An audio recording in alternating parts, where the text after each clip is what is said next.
आयु जी। नमस्कार दोस्तों, मैं आपका साथी विपिन भाटी आप सभी का स्वागत करता हूं आज के अपने सेशन में, जो कि होने वाला है आपका कॉम्प्रीहेंशन का level 1। Good morning, good morning, good morning to all of you. उम्मीद करता हूं मेरे सभी दोस्त, सभी साथी एकदम बढ़िया होंगे भाई, शानदार होंगे, मस्त होंगे। आज के अपने इस सेशन में हम इजी वाले कॉम्प्रीहेंशन को देखने वाले हैं। कॉम्प्रीहेंशन के अंदर आपके आते हैं क्लोज टेस्ट, पैसेज और पैराजंबल्स, जिन्हें हम PQRS भी बोलते हैं, जंबल्ड सेंटेंस भी बोल देते हैं। ठीक है, तो रोज एक क्लोज टेस्ट, एक पैसेज और 4 पैराजंबल मैं आपको कराने वाला हूं।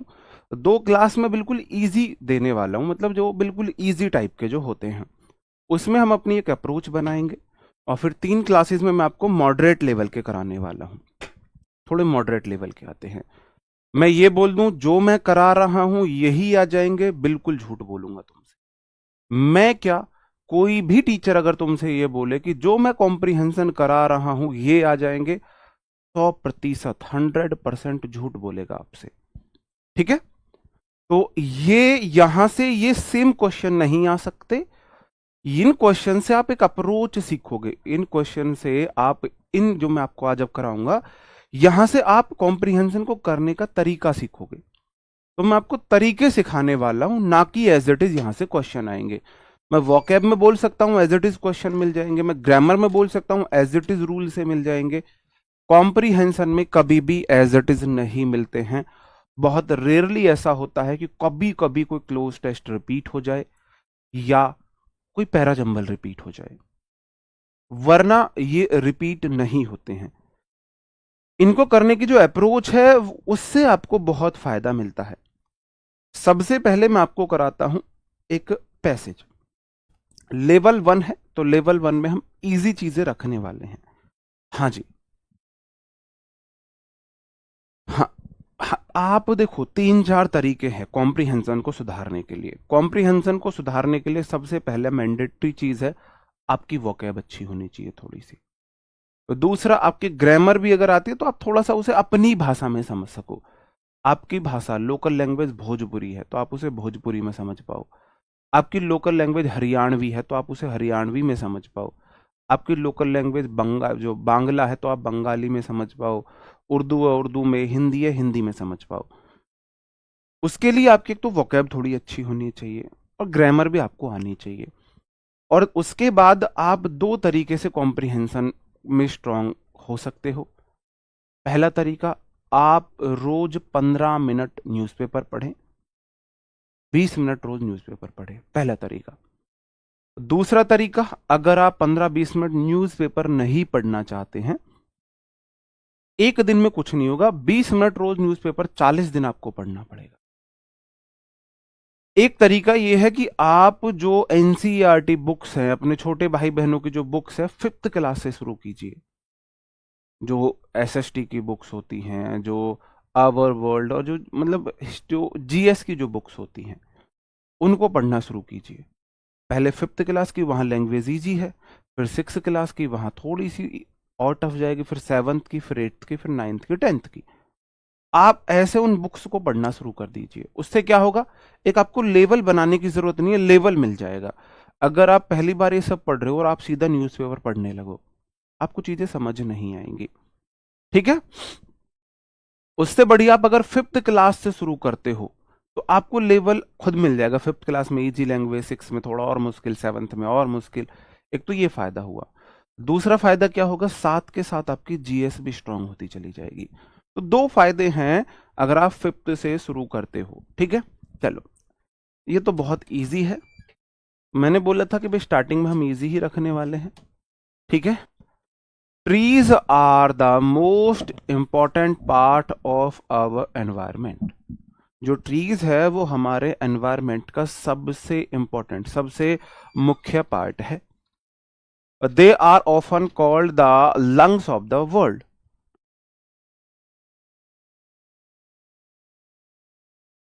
इन्हें अक्सर संसार के फेफड़े भी बोला जाता है।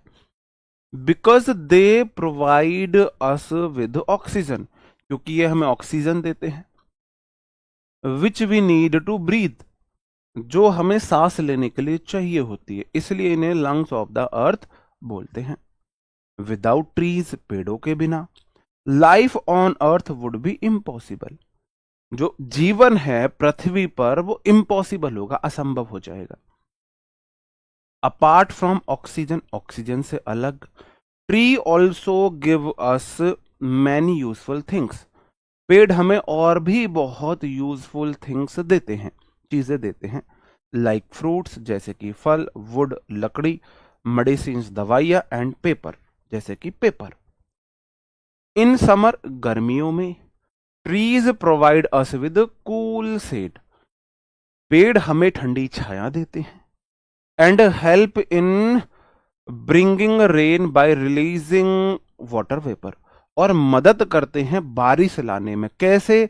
Bye releasing water vapour into the air, हवा में वाटर वेपर रिलीज करके, मतलब वाष्प को रिलीज करके।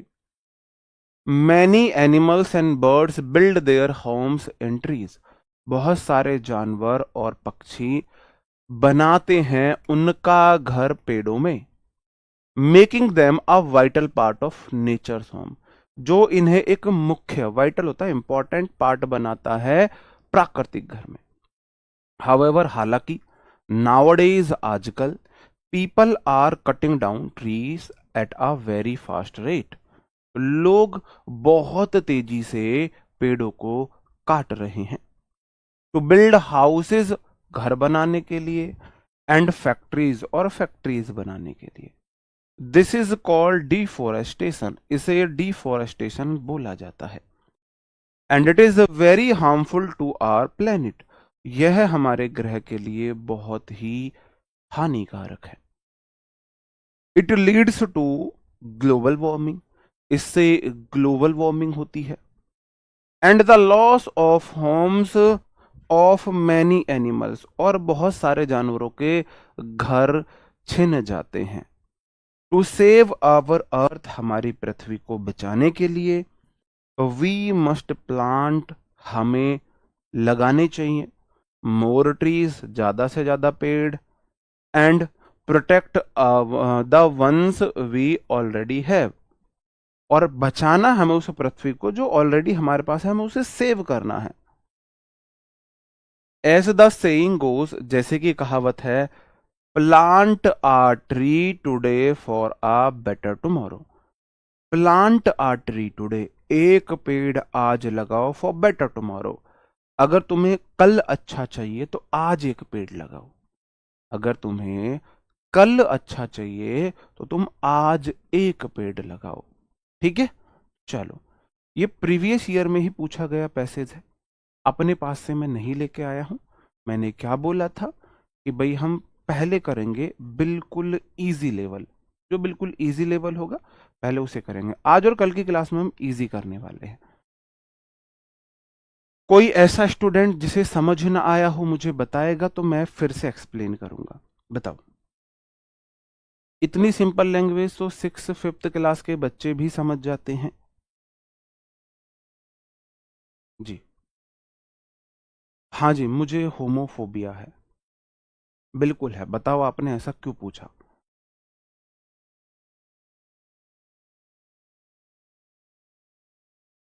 कोई एक भी स्टूडेंट जो ये बोले कि सर हमें समझ नहीं आया तो मैं फिर से एक्सप्लेन करता हूं।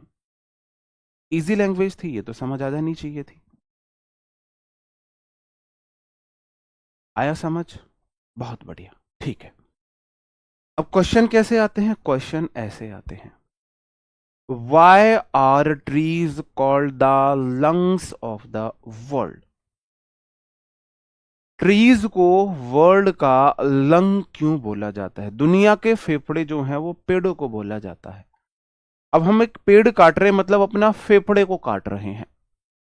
बताओ, अगर हम पेड़ को काटे मतलब एक फेफड़े को काट रहे हैं। ठीक है। बिकॉज दे हैव लंग्स, क्योंकि पेड़ों के फेफड़े होते हैं? नहीं, ऐसा तो कुछ नहीं था। Because they give us oxygen to breathe, क्योंकि वो हमें ब्रीथ के लिए ऑक्सीजन देते हैं, हो सकता है। Because they are green in colour, क्योंकि वो कलर में ग्रीन होती हैं इसलिए लंग बोलते हैं उन्हें। Because they grew very tall, क्योंकि वे बहुत बड़े हो जाते हैं। अब मुझे लग रहा है ये, लेकिन मैं फिर भी बोलूंगा, हमें एक बार क्या करना है, क्या करना है हमें एक बार अपना क्वेश्चन का आंसर वेरीफाई करना है। तो जहां बोला गया है कि ये क्या है, लंग्स हैं अर्थ के, often call the lungs of the earth, because क्योंकि they provide us with oxygen which we need to breathe. इनको लंग्स ऑफ द वर्ल्ड बोला जा रहा है क्योंकि ये हमें ऑक्सीजन देते हैं जिससे हम सांस लेते हैं। और ऑप्शन बी में भी तो यही बात बोली जा रही है, because they give us oxygen to breathe, यही बात बोली गई है। तो इसका मतलब आपका 100% ऑप्शन बी सही हो जाता है। अंडरस्टूड? आगे बढ़ जाता हूं। अब इतनी इजी लैंग्वेज के भी ऑल मीनिंग नहीं आता है तो मेरे भाई बड़ी दिक्कत है, फिर तो बहुत मेहनत करने की जरूरत है ना, फिर तो मेहनत तो करनी पड़ेगी ना मेरे भाई। Which of the following do we not get from trees, हम पेड़ों से क्या नहीं प्राप्त करते हैं। इस क्वेश्चन को मुझे नहीं लगता पैसेज पढ़ने की भी जरूरत होगी। पेड़ों से हमें मेडिसिन मिला है जी। पेड़ से हमें फ्रूट्स एंड वुड मिला है जी। पेड़ों से हमें पेपर मिला है, हाँ ये मिला है। पेड़ों से क्या प्लास्टिक मिला है ना, हमें पेड़ों से प्लास्टिक नहीं मिलती है। फिर भी अपना क्वेश्चन को वेरीफाई करना है, फिर भी अपना अगर वेरीफाई करना चाहते हो तो कर लो मेरे भाई। कैसे करेंगे, चलो।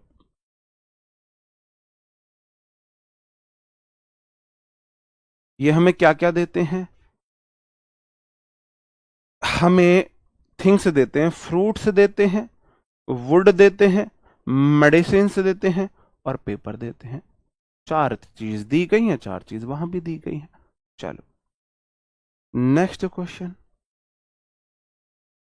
तो मैं फिर भी तुमसे एक बात बोलूंगा कि ये देखो, ये डिपेंड करता है टाइम के ऊपर। अब क्या है, अब हो सकता है सीजीएल में भी सेक्शनल टाइमिंग आ जाए।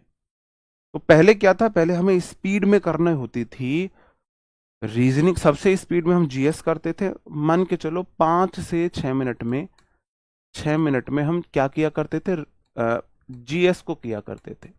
मैं अपनी बात बता रहा हूं, 7 से, और नहीं 700 नहीं यार, ज्यादा लग जाता था।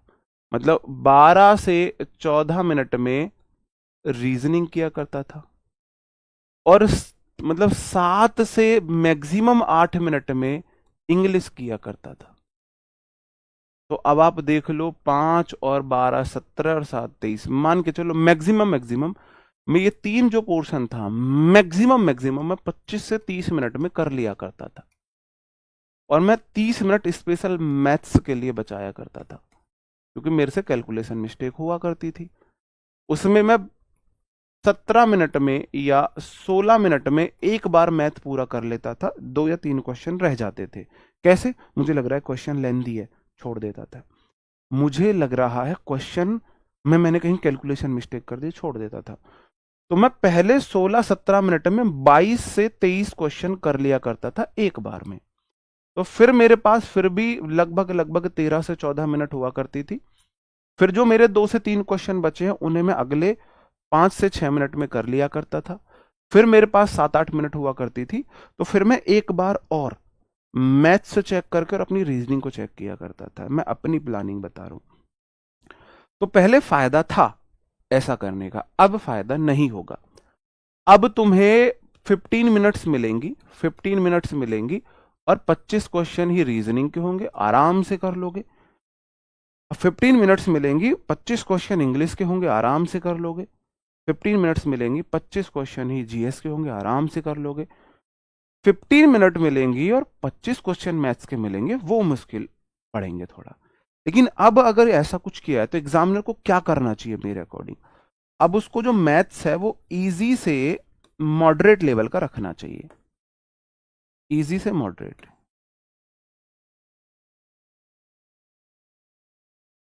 अब उसे रीजनिंग मॉडरेट से टफ लेवल ले जानी पड़ेगी। जीएस तो खैर आती ही टफ है, और उसे इंग्लिश भी मॉडरेट से टफ ले जानी पड़ेगी। सेक्शनल टाइमिंग दी है तो ऐसे चीजें बदलनी चाहिए। मैथ्स को थोड़ा सा उसको इजी करे, बाकी चीजों को थोड़ा मुश्किल करे, क्योंकि रीजनिंग के लिए 25 क्वेश्चन के लिए 15 मिनट बहुत है। अगर पहले पैटर्न पर रीजनिंग आए, बहुत इजी आती थी, तो अगर रीजनिंग के लिए 15 मिनट फिक्स है तो थोड़ा बढ़ाना पड़ेगा लेवल। इंग्लिश के लिए भी लेवल बढ़ाना पड़ेगा। अभी आपके लिए इंग्लिश में बहुत टाइम है, तो मैंने ये सब बातें आपको क्यों बताई? मैंने ये सब बातें आपको इसलिए बताई जिससे कि आप सही टाइम यूटिलाइज कर सको। ऐसा नहीं है 10 मिनट में इंग्लिश करके बैठे हो जी, नहीं। आपको अपना क्वेश्चन कितना भी आता हो, आपको अपना क्वेश्चन को ऑप्शन में वेरीफाई करना है। अगर आपके पास क्लोज पैसेज आता है तो वेरीफाई करना है। ये सारी बातें मैंने इसलिए बताई। How do trees help in bringing rain? जो ट्रीज है वो रेन, बारिश लाने में कैसे मदद करते हैं? बाई कैचिंग द क्लाउड्स, बादलों को कैच करते नहीं, ऐसा कुछ तो मैंने नहीं पढ़ा। Bye releasing water vapour into the air, ये तो मैंने बिल्कुल पढ़ा है पैसेज में। बाई ब्लॉकिंग द सनलाइट, नहीं, ऐसा भी कुछ नहीं पढ़ा।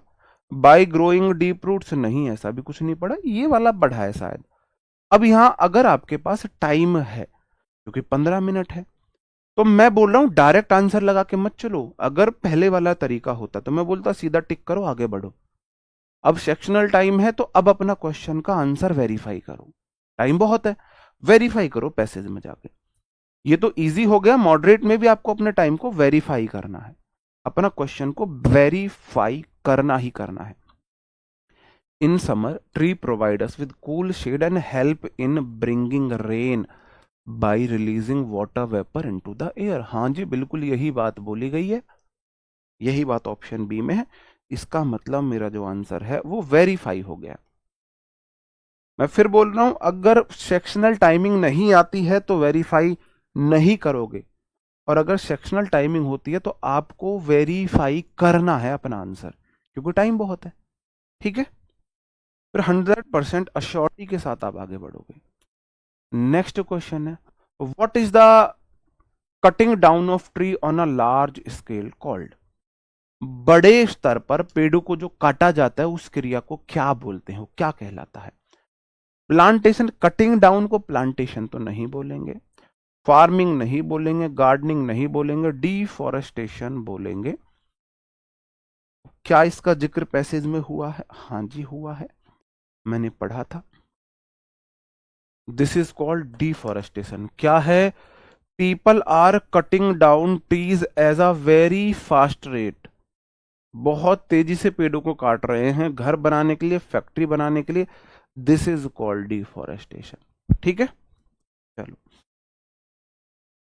अब मैं आपको समझाते हुए कर रहा हूं, इसलिए इतना टाइम लग रहा है। जब आप खुद से करोगे तो इतना टाइम नहीं लगेगा।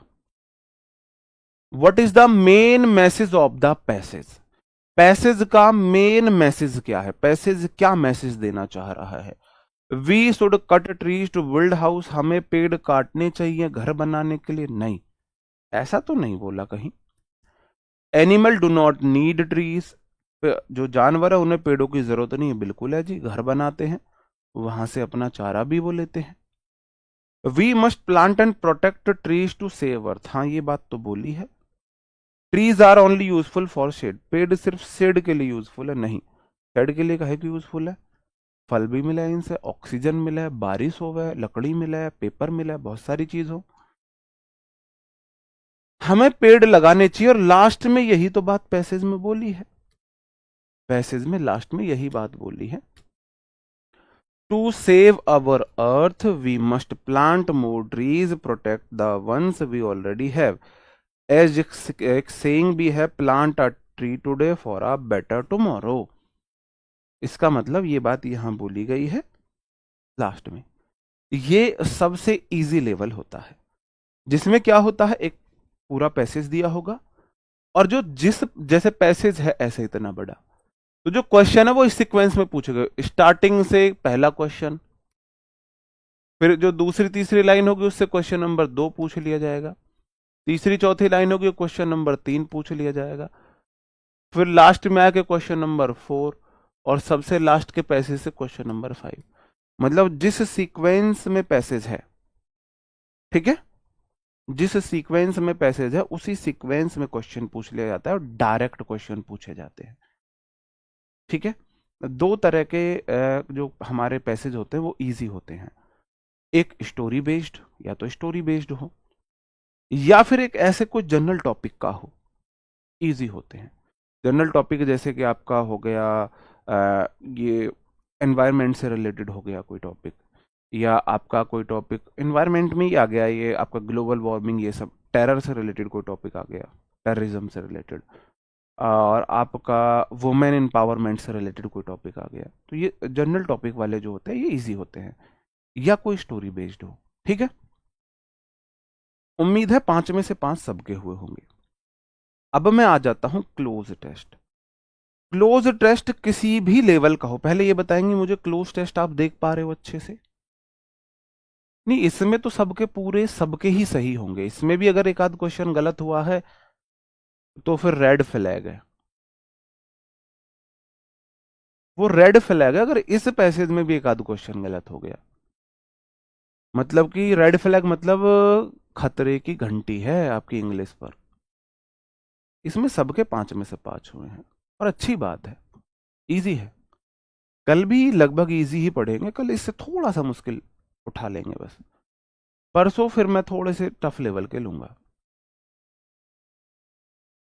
सबको क्लियरली सीन है? चलो, क्लोज टेस्ट पढ़ने का मैं आपको तरीका बताता हूं। ये बात मैं बोलूं आज मैंने एक बार बताया और आप आज ही सीख गए, ऐसा नहीं होता है। फिर कैसा होता है? ऐसा होता है कि जो तरीका मैं आपको बताऊंगा उस तरीके से कम आपको 50 क्लोज टेस्ट प्रैक्टिस करने होंगे। 50 क्लोज टेस्ट प्रैक्टिस करने होंगे। कितने? 50। इतने की जब प्रैक्टिस कर लोगे इस तरीके से, तब आपके इसमें क्वेश्चंस बनने लगेंगे। क्लोज टेस्ट में ये गारंटी देना जी कि सारे के सारे सही हो जाएंगे, इतना इजी नहीं है। मैं फिर से बोलूंगा, इंग्लिश में 25 के 25 क्वेश्चन सही करने के लिए थोड़ा सा लक चाहिए होगा। मैं वो झूठे सपने, हवाई बातें नहीं कर सकता जो मैंने देखा बाकी टीचर्स यूट्यूब पर करते हैं। मैं खुद मानता हूं, मेरे जैसे मैंने खुद बताऊं, मैंने एक बार टारगेट लिया था कि मुझे 50 में से 50 मतलब नंबर लाने, जब एक क्वेश्चन 2 नंबर का और मतलब वही 25 क्वेश्चन थे, तो मैंने लगभग 50 लगाए थे। प्रीवियस ईयर पेपर ही मैंने सॉल्व किए 50, जब मैं तैयारी कर रहा हूं उस टाइम की बात बता रहा हूं। तो 50 में से मान के चलो मेरे मेरे कम से कम 40 ऐसे पेपर थे जिसमें मेरा स्कोर 45 था, और 5 ऐसे थे जिनमें मेरा स्कोर 48 या 47 रहा। मेरे 3 लास्ट में जाके 3 ऐसे बने जिनमें मेरे 50 में से 50 आए, क्योंकि एक क्वेश्चन मेरा कम से कम इतनी बार गलत हुआ। बाकी में आप लगा लो 46, 47, 44, 43 ऐसे थे। मतलब लगता था कि हाँ 50 में से 50 आएंगे इस बार। तो जैसे ही चेक करने बैठो एक आध क्वेश्चन गलत निकल ही आता था, एक दो। फिर लास्ट में मेरे सीजीएल में भी, सीपीयू में भी और एमटीएस में भी, सीएचएसएल में, सब में 50 में से 50 इंग्लिश में आए हुए। मतलब सारे के सारे क्वेश्चन सही मैंने रियल एग्जाम में किए हुए हैं। फिर भी मैं मानता हूं थोड़ा सा लक चाहिए, लक थोड़ा सा चाहिए, क्योंकि एक दो क्वेश्चन ऐसा आता है जिनमें मैं ये नहीं बोल रहा आपको बिल्कुल समझ नहीं आएगा, आप एक दो ऑप्शन में फंसोगे, या तो ये ठीक है ये ठीक है, वहां आपको लक का सहारा चाहिए। अगर वहां आपके लक ने काम कर दिया तो फिर आ जाएंगे, और वहां लक ने साथ नहीं दिया तो एक आध क्वेश्चन गलत हो जाता है। ठीक है, चलो मैं आपको अपना एक्सपीरियंस साथ के साथ शेयर करता चलता हूं कि भाई मैंने 50 लगाए थे, तब ये टारगेट लिया था कि मुझे, आप बोलो मैंने इंग्लिश पढ़ ली 2 बार, 2 बार मैंने नोट्स रिवाइज कर लिए और मैंने चैप्टर वाइज प्रैक्टिस कर ली, अब मैं मॉक टेस्ट लगाऊंगा, अब मेरे 50 में से 50 आने चाहिए, नहीं आते हैं। मैंने 10 मॉक टेस्ट लगा दिए, 50 में से 50 आने चाहिए, नहीं आते हैं। मतलब 25 के 25 क्वेश्चन ठीक होने चाहिए, नहीं आते हैं। ठीक है, कब आते हैं?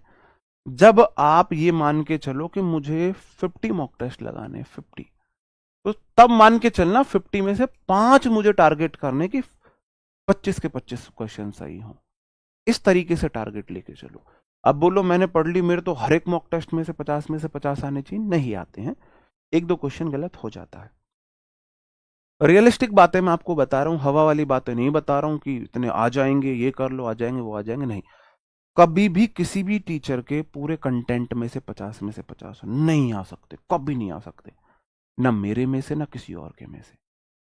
अगर आपको मतलब 25 के 25 क्वेश्चन सही करने हैं, जैसे एमटीएस में 75 आउट ऑफ 75 लेके आना है, उसमें आपकी अलग से अपनी मेहनत होती है, अपनी अलग से जरूर प्रैक्टिस होती है। अलग से प्रैक्टिस कैसे? टीचर ने पढ़ाया, आपने वो किया, टीचर ने प्रैक्टिस कराई, आपने वो भी करी, आपने सारे प्रीवियस ईयर पेपर खुद से लगा लिए, कोई बुक मंगा के या कहीं से ऑनलाइन आपने वो लेके मेंबरशिप सारे खुद से लगा लिए। खुद से लगाने के बाद जो आपको नए रूल्स मिले, नई वोकैब मिली, नई फ्रेजल वर्ब मिले, नई प्रेपो मिले, उनके आपने नोट्स बना लिए, उन नोट्स को आपने खुद से रिवाइज किया। मैं अपनी प्रैक्टिस बता रहा हूं, सारा अपना वो तरीका बता रहा हूं जो मैंने अप्लाई किया था।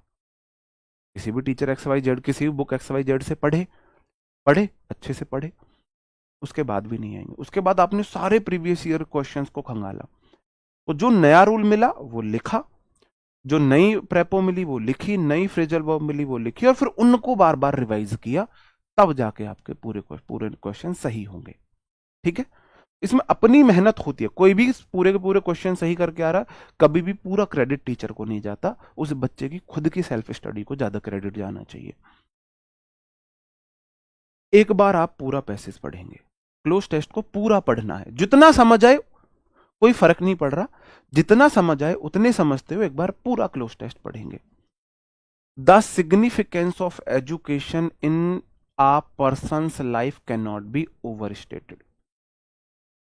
It is the fundamental tool that dares individuals to navigate the complexities of the modern world.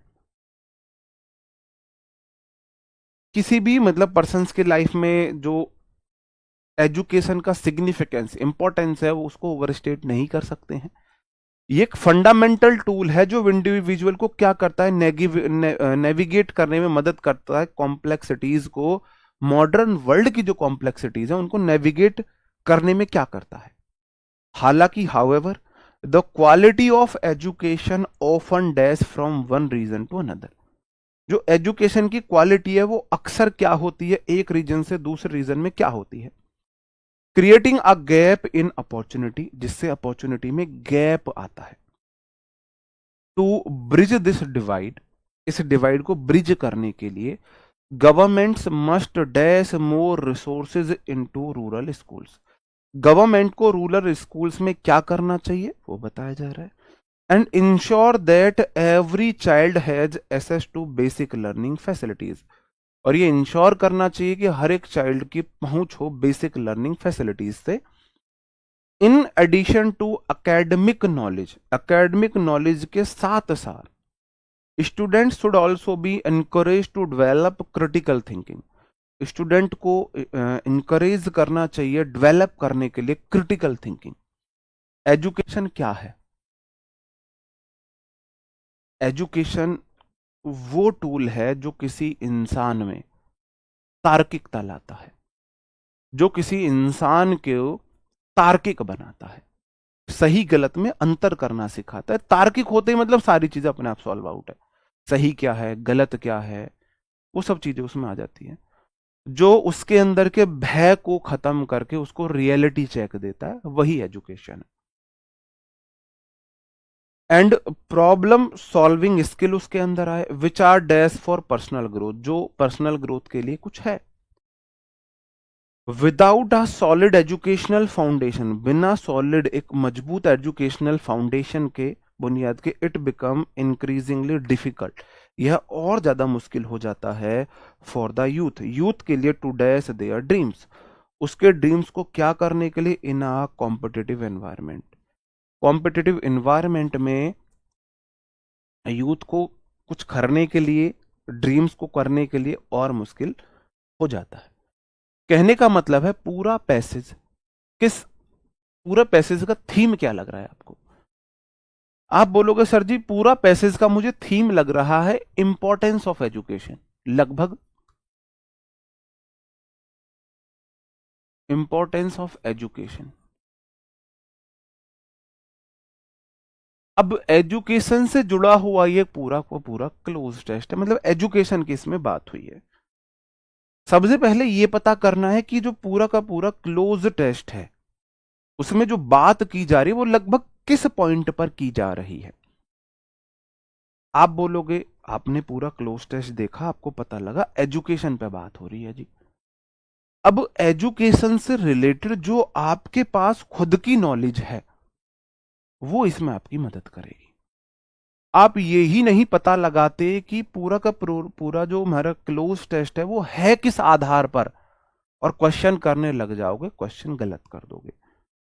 कहने का मतलब है एक बार क्लोज टेस्ट पता पढ़ा, ये पता किया है किस पॉइंट पर बात हो रही है, पॉइंट क्या है पूरा क्लोज टेस्ट का, उससे रिलेटेड जो आपकी जो सेल्फ नॉलेज है वो आपको मदद करेगी। एक बार पढ़ लिया, अब दोबारा पढ़ते हैं। अब हम क्वेश्चन करते हुए पढ़ेंगे। जो सिग्निफिकेंस है एजुकेशन का एक पर्सन की लाइफ में उसे हम ओवर स्टेट नहीं कर सकते हैं। यह एक फंडामेंटल टूल है दैट जो करता है कॉम्प्लेक्सिटी, वर्ल्ड की कॉम्प्लेक्सिटी को नेविगेट करने में क्या करता है, कॉम्प्लेक्सिटी को नेविगेट करने में इग्नोर करता है, रेस्ट्रिक्ट करता है, प्रिवेंट करता है या इंपावर्स करता है। क्या करता है बताओ? अब मैं यहां पर आपको एक चीज और बताऊंगा, एक थोड़ी सी ट्रिक भी दूंगा। ट्रिक क्या है? अगर चार ऑप्शन में से कोई भी दो ऑप्शन साइनोनियम है तो वो आंसर हो ही नहीं सकते, हो ही नहीं सकते। अगर वह प्रिवेंट कर रहा है तो रेस्ट्रिक्ट भी कर रहा है, प्रिवेंट कर रहा है तो रेस्ट्रिक्ट भी कर रहा है, इसका मतलब ना तो ये आएगा ना ये आएगा। और प्रिवेंट, रेस्ट्रिक्ट और इग्नोर तीनों का सेम मीनिंग है, ये भी नहीं आएगा, तो इसका मतलब ये आएगा। अब क्यों आएगा, मैं अपने क्वेश्चन को अभी यहां पर पुख्ता करूंगा, वेरीफाई करूंगा। इंपावर, यह फंडामेंटल टूल है, वो बुनियादी चीज है जो क्या करता है, इंपावर करता है, उसको मजबूती देता है जिससे वो मॉडर्न संसार की मुसीबत है उनका समाधान निकाल सके, उनको नेविगेट कर सके, उन्हें सुलझा सके, उन्हें सॉल्व कर सके।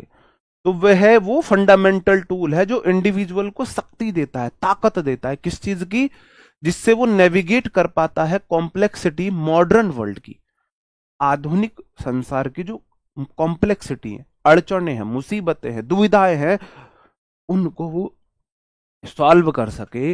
इस चीज की यह उसे एम्पावरमेंट मतलब शक्ति देता है, मजबूती देता है। बिल्कुल सही बैठ रहा है, फिट बैठ रहा है बिल्कुल। चलो जी। However, the quality of education often dash from one region to another. जो एजुकेशन की जो क्वालिटी है वो एक रीजन से दूसरे रीजन में क्या हो जाती है, स्टेज, रिमेन्स, वेरीज या फिक्सेस।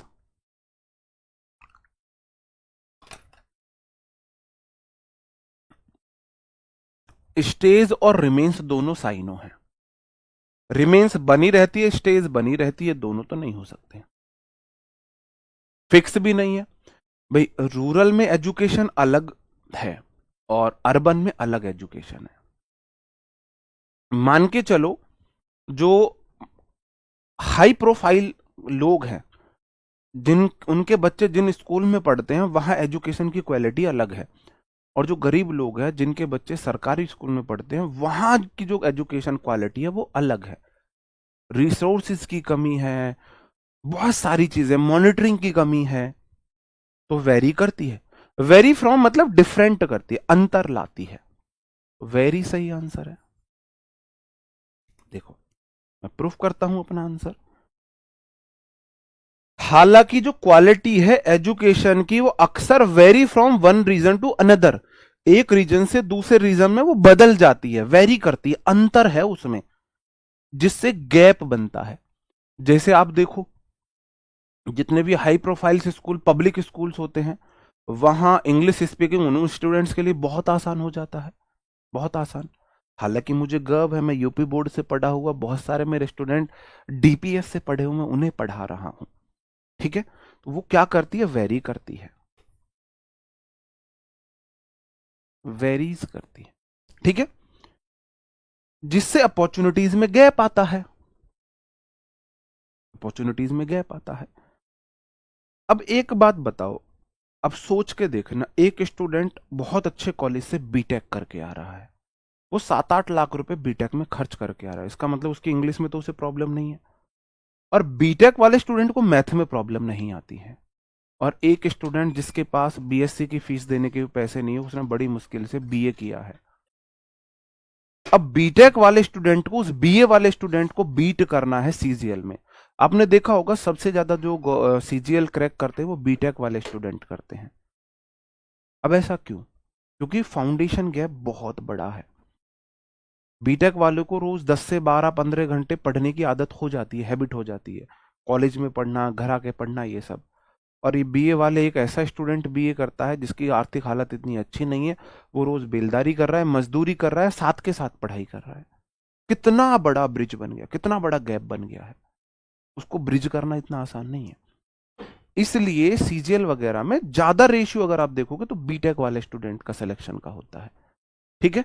तो ये वेरी तो करता है मेरे भाई, तो ब्रिज दिस गैप, अगर इस गैप को ब्रिज करना है, दिस डिवाइड, दिस गैप को ब्रिज करना है, मतलब पाटना है, कम करना है, government must dash more resources into rural schools and ensure. तो गवर्नमेंट को क्या करना चाहिए, रूरल स्कूल्स में क्या करना चाहिए, वेस्ट करना चाहिए, कलेक्ट करना चाहिए, बोरो करना चाहिए, इन्वेस्ट करना चाहिए। ज्यादा रिसोर्स वहां पर वेस्ट करो, अजी वेस्ट काहे करेंगे, ज्यादा रिसोर्सेज को वहां कलेक्ट करो, क्यों करेंगे जी कलेक्ट, ज्यादा रिसोर्सेज स्कूल से और ले लो, नहीं लेंगे, वहां इन्वेस्ट करो ज्यादा रिसोर्सेज को। रूरल एरियाज में ज्यादा रिसोर्सेज को इन्वेस्ट करो, इन्वेस्ट करो, इन्वेस्ट, मतलब वहां ज्यादा पैसा लगाओ, वहां ज्यादा फैसिलिटी दो, मोर रिसोर्सेज रूरल स्कूल्स में, इंश्योर करो कि बच्चे के पास भी कम से कम बेसिक लर्निंग फैसिलिटीज तो हो। अब आप मान के चलो सरकारी स्कूल, पंखे नहीं है, पंखे भी हैं तो वो छत इतनी गर्म हवा दे रहा है पंखा कि उससे बड़ी स्टूडेंट बोल रहे जी फैन बंद कर दो, ठीक है। एक क्लास में 50 बच्चे, 60 बच्चे, मैं बात कर रहा हूं इंटर या 12th वाले इस बच्चों की, गर्मी में वहां आप बैठ नहीं सकते, ऐसी कंडीशन में स्टूडेंट को पढ़ना पड़ रहा है, तो वहां उनका पढ़ाई में मन कितना लगेगा। और एक पब्लिक स्कूल्स एसी चल रहे हैं, वहां इंसान पढ़ना भी नहीं चाह रहा होगा तो इसलिए चला जाएगा, हम जैसे स्टूडेंट तो इसलिए चले जाएंगे कम से कम एसी में बैठने को तो मिलेगा। जैसे हम बताए, जब हम ग्रेजुएशन कर ली थी तो हमारे इधर एक मॉल बना था, ग्रैंड वेनिस, तो हम क्या किया करते थे पता है, पैसे तो होते नहीं थे कि हम वहां जाके शॉपिंग कर ले, तो हम इसलिए मॉल में जाके बैठ जाते थे, कम से कम गर्मी से तो बचेंगे। गांव में भाई लाइट ऐसी आ रही है, आ भी रही है तो कूलर भी नहीं है, पंखा है, गर्मी लग रही है, पूरा दिन कम से कम 11 बजे मॉल में पहुंच रहे हैं और 4 बजे वहां से निकल रहे हैं, 4-5 घंटा एसी में तो रहेंगे, मॉल के अंदर, मॉल के अंदर एसी में तो रहे, इस सोच के साथ भी हम वहां रहते थे। तो ऐसी मैं वही बात बोल रहा हूं, ठीक है। In addition to academic knowledge, academic knowledge के साथ साथ बाद में आके फिर वहां ये बात वहां के बाउंसर को पता लगी, फिर वो हमें भगाने लगे थे, ठीक है। In addition to academic knowledge students should also be encourage to develop critical thinking. Academic knowledge है किताबी ज्ञान, उसके साथ साथ स्टूडेंट को क्रिटिकल थिंकिंग भी, सही गलत की समझ, तार्किक शक्ति भी देनी चाहिए, प्रॉब्लम सॉल्विंग स्किल देनी चाहिए, which are dash to personal growth, जो पर्सनल ग्रोथ के लिए क्या है, यूजलेस नहीं है, हार्मफुल है क्या, ये चीजें हार्मफुल है, यूजलेस है नहीं, क्या वो चीजें ऑप्शनल है? नहीं, वो इसेंशियल है, जरूरी है, इसेंशियल है ये चीजें। किताबी ज्ञान से कुछ नहीं होता, किताबी ज्ञान से कुछ नहीं होता। किताबी ज्ञान आपका ऑप्शनल होना चाहिए, आपके जो टारगेट होना चाहिए वो होना चाहिए क्रिटिकल थिंकिंग, सही गलत की समझ, ये और वो, तो हो गया essential. Without a solid educational foundation, एक सॉलिड एजुकेशन फाउंडेशन के बिना इट बिकम्स इंक्रीजिंगली डिफिकल्ट, यह और ज्यादा मुश्किल हो जाता है, बन जाता है यूथ के लिए अपने ड्रीम्स को, कंपटीशन एनवायरनमेंट में अपने ड्रीम्स को क्या करना, ड्रीम्स को अबेंडन, त्यागना मुश्किल हो जाता है, भूलना मुश्किल हो जाता है, खत्म करना मुश्किल हो जाता है, या ड्रीम्स को अचीव करना, प्राप्त करना मुश्किल हो जाता है। आप बोलोगे जी ड्रीम्स को प्राप्त करना मुश्किल हो जाता है ना? भाई मुश्किल हो जाएगा ड्रीम्स को प्राप्त करना अगर उसके पास बेसिक फाउंडेशन भी नहीं होगा एजुकेशन का। ठीक है, तो ये थे आपके 5 क्वेश्चन क्लोज टेस्ट के। अंडरस्टूड? क्लोज टेस्ट में आपके कितने क्वेश्चन सही हुए?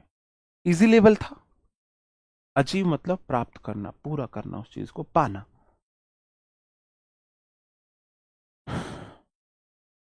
देखो थोड़ी बहुत इधर उधर की बातें थोड़ी बहुत चलते रहेंगी तो आप लोगों को थोड़ा सा आप रिलेट कर पाओगे, ये नहीं लगेगा कि भाई कोई दूसरी दुनिया से व्यक्ति आके आपको पढ़ा रहा है, ये लगेगा हाँ हम जैसा ही कोई है, हमारे बीच में से हमारा कोई छोटा बड़ा भाई या दोस्त हमें पढ़ा रहा है ना? चलो, वैसे होने तो 5 में से 5 चाहिए थे, अगर 4 भी हुए हैं तो ठीक है, कोई दिक्कत नहीं है।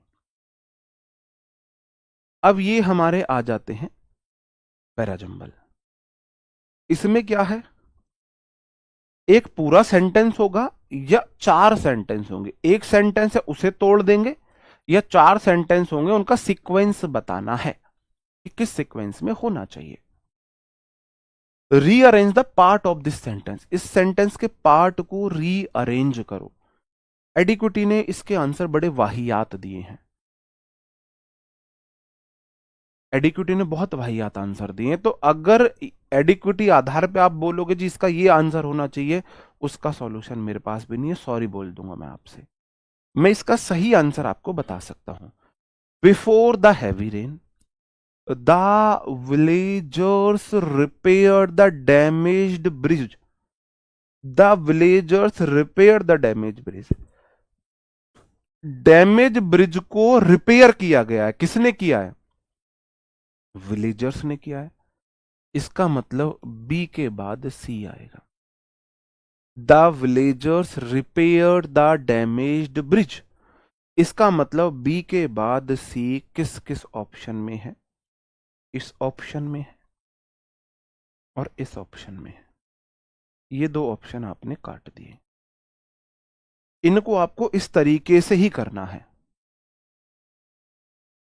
अब पहले हम देखते हैं ऑप्शन है, the villagers repaired the damaged bridge before the heavy rains with the help of officials.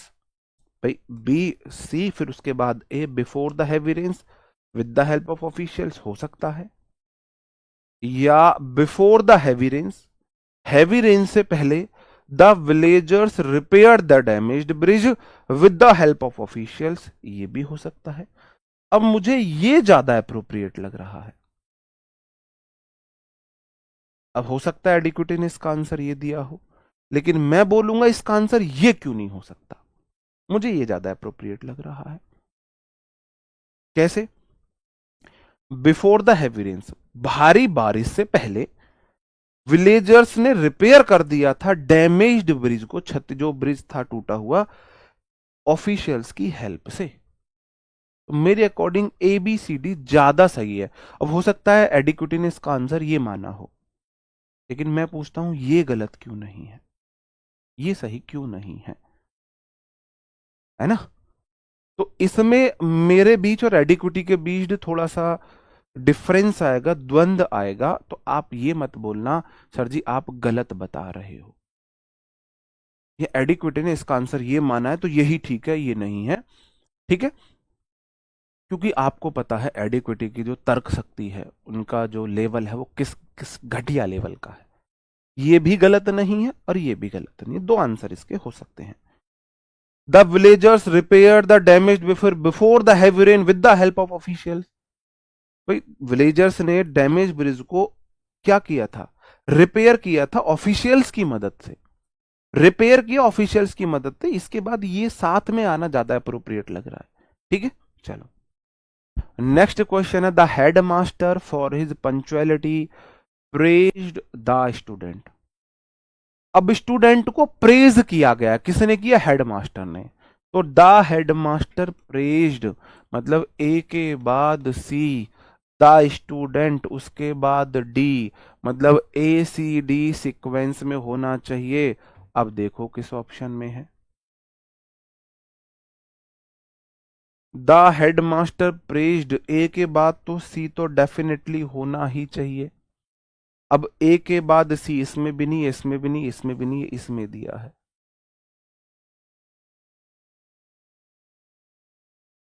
A B C D, the headmaster, headmaster ने ए, ठीक है, डी, ए के बाद डी, द स्टूडेंट, ए के बाद डी तो किसी कीमत पे नहीं आ सकता, मैंने कट कर दिया। The headmaster A for his punctuality, B भी नहीं आएगा, पहले B, for his punctuality the student praised the headmaster. Student थोड़ी हेडमास्टर को प्रेज करेगा, ऑप्शन डी ही सही लग रहा है। अब देखो इन्होंने क्या किया है, सही जो सेंटेंस जो सही होगा वो होगा the headmaster praise the student for his punctuality. तो ए सी डी बी सही आंसर होना चाहिए। अब इन्हें बेकार में कंफ्यूज करने के लिए क्या कर दिया है, इन्होंने ए सी बी डी कर दिया है। ठीक है, तो दिए गए ऑप्शन में सबसे रेलिवेंट ऑप्शन ये है, सबसे रेलिवेंट ऑप्शन ये है। तो मैं एक काम करता हूं, मैं आज तो एडिक्विटी बेस्ड ले आया क्योंकि यहां से आप लोगों में और कंफ्यूजन आएगा। तो कल से मैं जो पैरा जंबल कराऊंगा मैं वो टीसीएस बेस्ड कराऊंगा। मैं ये नहीं बोल रहा मैं एडिक्विटी बेस्ड नहीं कराऊंगा, लेकिन आपके अंदर जो क्रिटिकल थिंकिंग थोड़ी बहुत भी है, टीसीएस एडिक्विटी उसे भी खत्म कर देगी। मैं तो आपको सिखाने आया हूं ना। ये तो इजी क्वेश्चन में कंफ्यूज करा बिना मतलब का, बिना लॉजिक। एक तो होता है कंफ्यूज करना, अच्छी बात है, एक होता है वाहियात तरीके से, मतलब कोई लॉजिक नहीं है उस बात का। इनके क्वेश्चंस में वो बात आती है, ठीक है, वो बात है। तो इसलिए मैं कल से पहले टीसीएस बेस्ड कराऊंगा। ठीक है, पहले टीसीएस बेस से अंडरस्टैंडिंग बनाएंगे, फिर एडिक्विटी बेस से। बाद में मैं आपको, आप खुद ही समझ जाओगे कि मैं सही कह रहा हूं या गलत कह रहा हूं। एडिक्विटी ने ही मतलब बिना लॉजिक क्या क्वेश्चंस का आंसर माना है, कोई लॉजिक नहीं है। For higher education many students prefer to go abroad. Many students, बहुत सारे स्टूडेंट्स प्रेफर करते हैं विदेश जाना। बी के बाद सी एक साथ आना चाहिए, बी के बाद सी एक ऑप्शन में है। For higher education, higher education के लिए many students prefer to go abroad these days, यहां ये सही है, ऑप्शन ए। ठीक है, चलो, और आज का हमारा last question has a long India and rich cultural history. अब लॉन्ग और रिच कल्चरल हिस्ट्री किसकी होगी, इंडिया की होगी। तो India option B, has a long option A. Long adjective है एंड रिच भी एडजेक्टिव है, cultural adjective, history noun, article को हिस्ट्री नाउन मिली। Has a long and rich, C cultural history, D, तो बी ए सी डी सही answer होना चाहिए। B A C D सही आंसर है, ऑप्शन सी सही आंसर हमारा हो जाता है। उम्मीद है आपको सेशन पसंद आया होगा, अच्छा लगा होगा।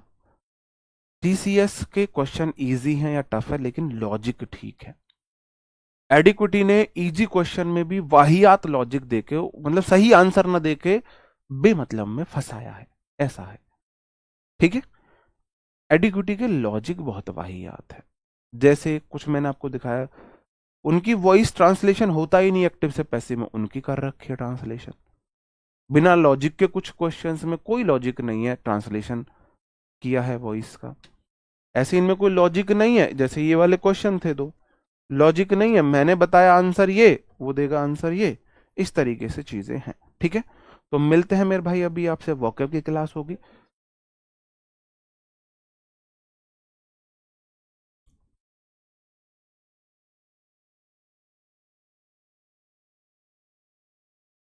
Many students